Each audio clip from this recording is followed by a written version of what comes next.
By Femi Babafemi. Desperate attempts by transnational criminal organizations to flood Nigerian communities with large quantities of assorted illicit drugs during the Yuletide season have been thwarted by operatives of the National Drug Law Enforcement Agency, NDLEA, who intercepted millions of tramadol 225 milligrams pills, thousands of codeine syrup bottles and bags of Canadian loud in consignment arriving the country ahead of the Christmas celebration.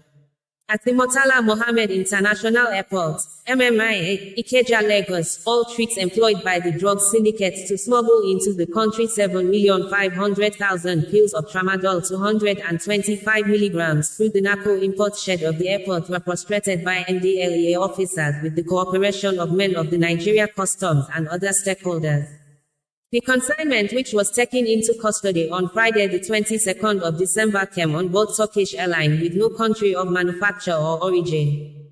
Apart from being the first time such shipment would be seized on the airline's flight, it was equally the first of such coming from Hamburg, Germany. The 7.5 million tramadol 225 milligrams pills were also specially designed and packaged as Tamol X, concealed in 100 big cartons weighing 7,150 kilograms, which arrived the country on the 11th of December and placed under surveillance until last Friday. Preliminary tests of the tablets proved positive to tramadol hydrochloride. In the same vein, operatives of the Lagos command of the agency on Wednesday the 20th of December conducted a search operation onto Shopsmart Checksmart Global Link Limited at Trade Fair Complex in Ojo area of Lagos, where 250 at cartons of codeine-based cough syrup and at cartons of codeine tablets were recovered. The cartons contain 49,200 bottles of codeine syrup and 46,200 tablets of thermopyroid. The following day, Thursday the 21st of December, NDLEA operatives raided a house in Mushin area of Lagos where a 70-year-old grandma, Silifat Funke Cole, and her son, Babajide Ayorinde Cole, were arrested with 117.900 kilograms of cannabis sativa. A consignment of spare parts that originated from Asaba, Delta State and go into Malviya Nagar, New Delhi, India was intercepted at the cargo terminal of the Lagos airport on Wednesday the 20th of December. NDLEA sniffer dogs were deployed to examine the spare parts. The dogs were able to identify the particular shipment containing illicit drug concealment, which a physical examination later confirmed to be cocaine measuring 200 grams.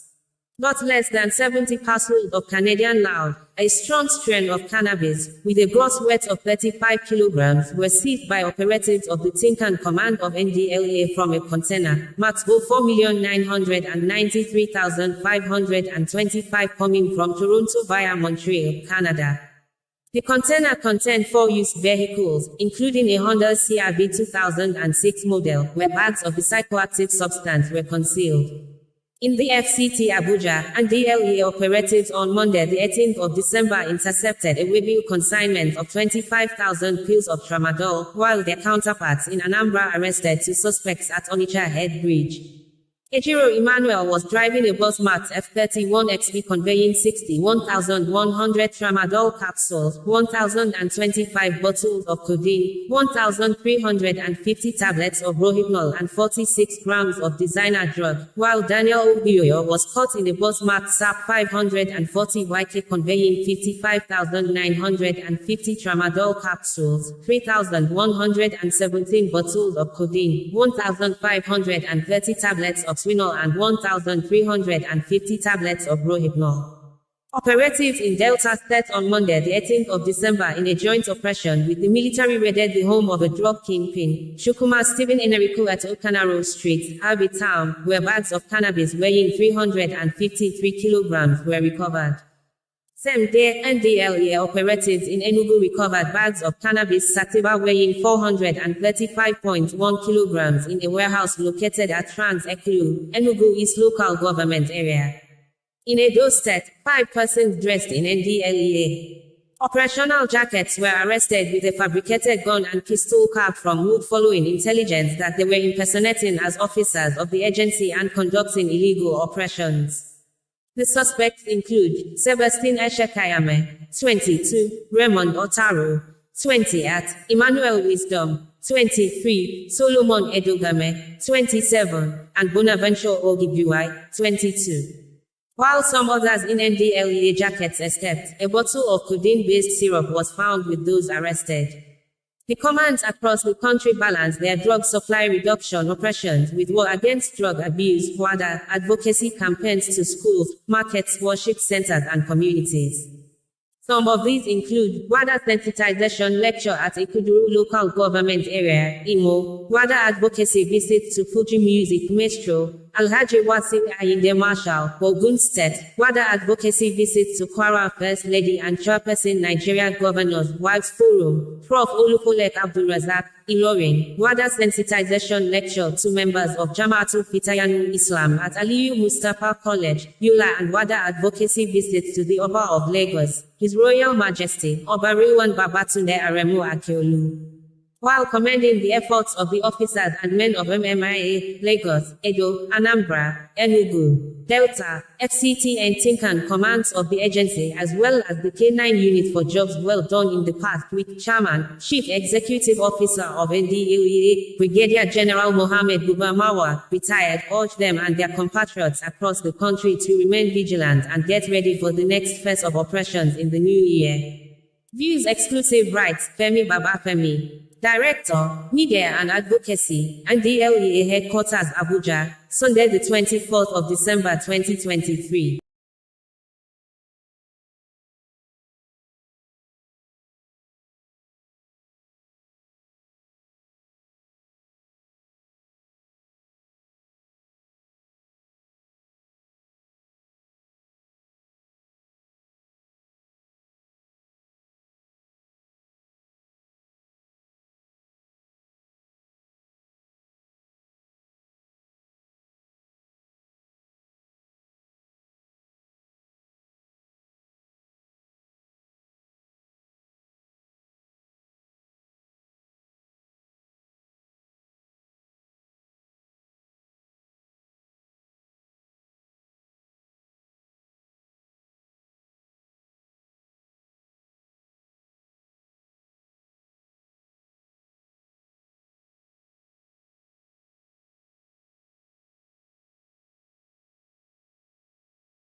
Christians in Ukraine for the first time on Monday celebrated Christmas, December 25th. It would be recalled that Ukraine, like Russia, officially observed Orthodox Christmas on January 7th according to the Julian calendar until Kyiv passed a law earlier this year shifting the date to December 25th in line with other Western European countries. Associated Press reported that while the celebration was ongoing, Ukraine says it shot down Russian fighter jets and drones. Ukrainian Presidential Office said that one civilian was killed and at least 4 wounded in Russian attacks. The death occurred in the town of Chernobevka in the Kherson region, which is partly under Russian control and experiences daily fighting. Ukrainian President Volodymyr Zelensky had signed legislation in July to move the public holidays date from January 7th to December 25th. According to Ukraine's Air Force, it shot down 2 Russian fighter jets during the night along with 2 cruise missiles and 28 Shark-type drones. The report said the attacks were aimed at southern and central regions of Ukraine, but that no casualties were immediately known. It said that 31 drones were launched in all, but details of what the 3 that weren't intercepted may have struck weren't given.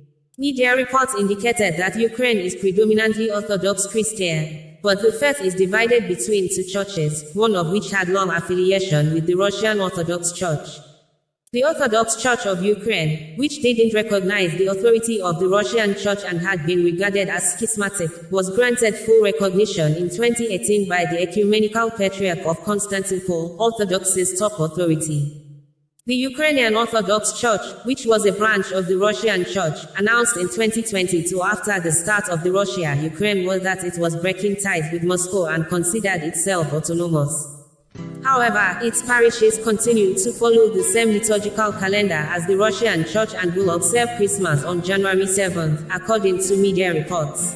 Nigeria Chief of Army Staff, General Tawarid Labaja on Monday joined front-line troops of the Nigerian Army, injured soldiers and their relatives to celebrate Christmas in Sokoto State.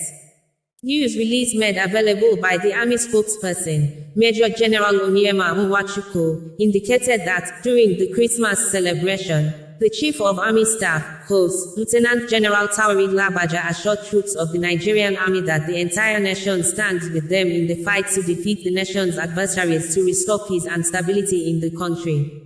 General Lagbaja held the Christmas celebration with frontline troops of Joint Task Force Northwest Operation Hadarin Daje in Giginya Barracks, Sokoto. Commending the troops, General Lagbaja lauded their unwavering dedication and sacrifice in confronting security challenges in the country, adding that they will be empowered with requisite combat enablers and logistics to effectively enhance their operational capacity. Also speaking at the Christmas luncheon, the General Officer Commanding GOC at Division, Major General Godwin Muthkut appreciated the cause for the construction and renovation of numerous structures in the division. He catalogued the infrastructures provided by the Army Chief to include befitting living accommodation, 7.5 MVA transformer to ensure stable electricity supply, tarring of roads in the barracks, construction of obstacle course in units, establishment of a battalion at Ilela and other forward operating bases, as well as provision of required platforms to step up operational effectiveness. The COS later paid a courtesy visit to the Governor of Sokoto State, Dr. Hamad Aliyu, at the Sokoto State Government House, where he divulged that he was in the state to motivate and enhance troops' resoluteness in the ongoing fight against terrorists and bandits to restore peace and socio-economic development in the state and the northwest of the country. General Lagbaja expressed gratitude to the state government for its support to the troops. Responding, Governor Hamad Aliyu noted that, taking out time by the COS to have lunch with troops during the Christmas celebration will go a long extent to increase the morale of troops. He added that the luncheon came barely 2 weeks after the gallant troops rescued over 60 persons from terrorists' enclave. He urged the troops to remain steadfast in securing the state and the nation in general. Highlights of the event were the commissioning of a multipurpose hall in Giginya Barracks by the COS, dishing of food by the COS to wounded in action soldiers and performance by cultural troops. Steadfast and unwavering support to the formations and units of Nigerian Army in Sokoto State. I want to thank you for how well you have supported these formations and units, and this has translated into the successes they are recording in the field. And I want to assure you, Your Excellency, that the Army Headquarters is disposed to facilitating that the troops continue along the trajectory of recording successes against these bandits and ensuring peace and stability in Sokoto State. And that is why we are here to provide the moral backing and support to the troops and also speak to them with a view to identifying gaps and challenges in their operations and meeting those challenges. Overall, I want to thank you because in Sokoto State, it is aptly demonstrated that the synergy between the government and the military can quickly bring about stability even when there is insecurity in an environment.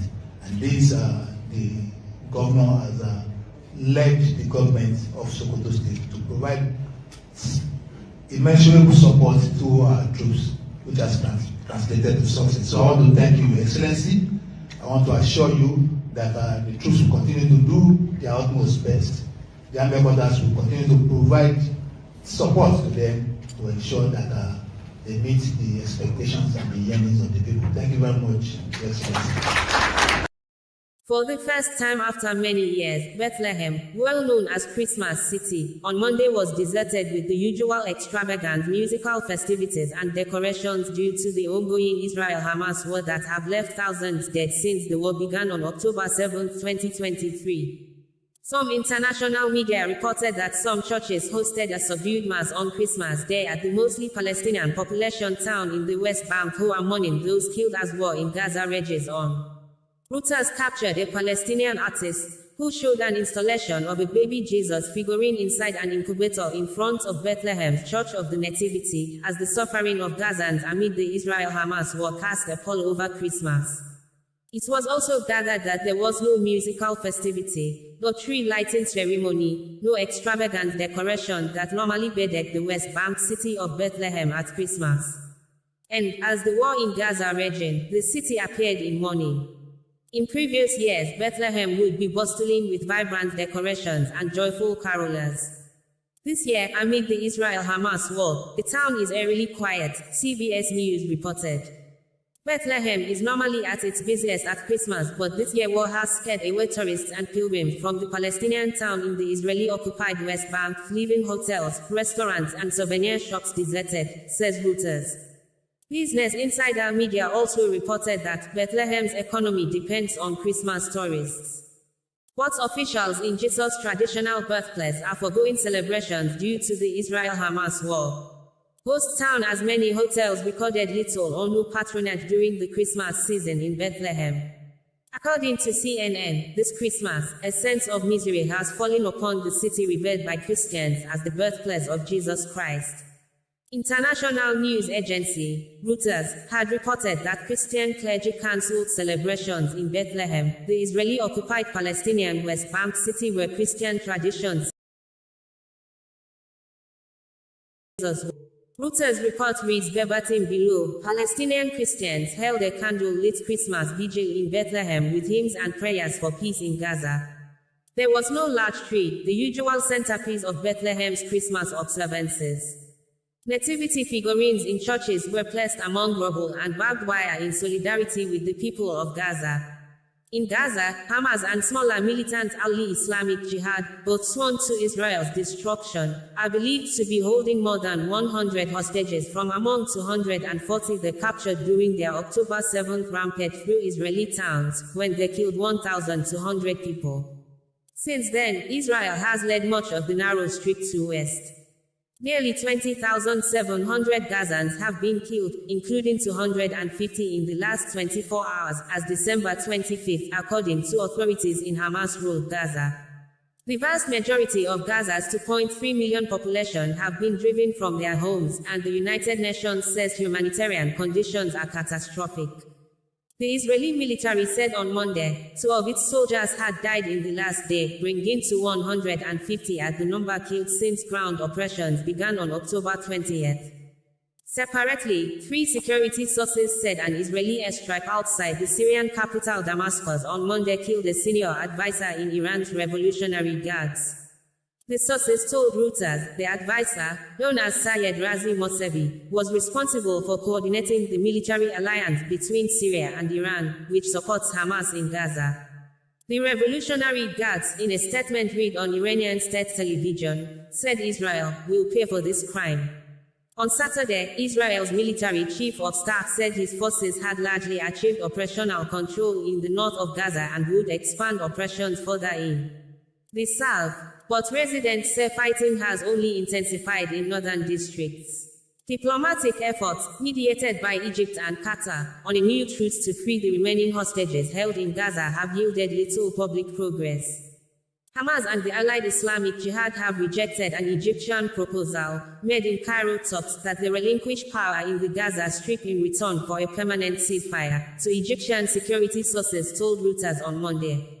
The militant groups have said they would not discuss any release of hostages unless Israel ends its war in Gaza, while the Israelis say they are willing to discuss only a pause in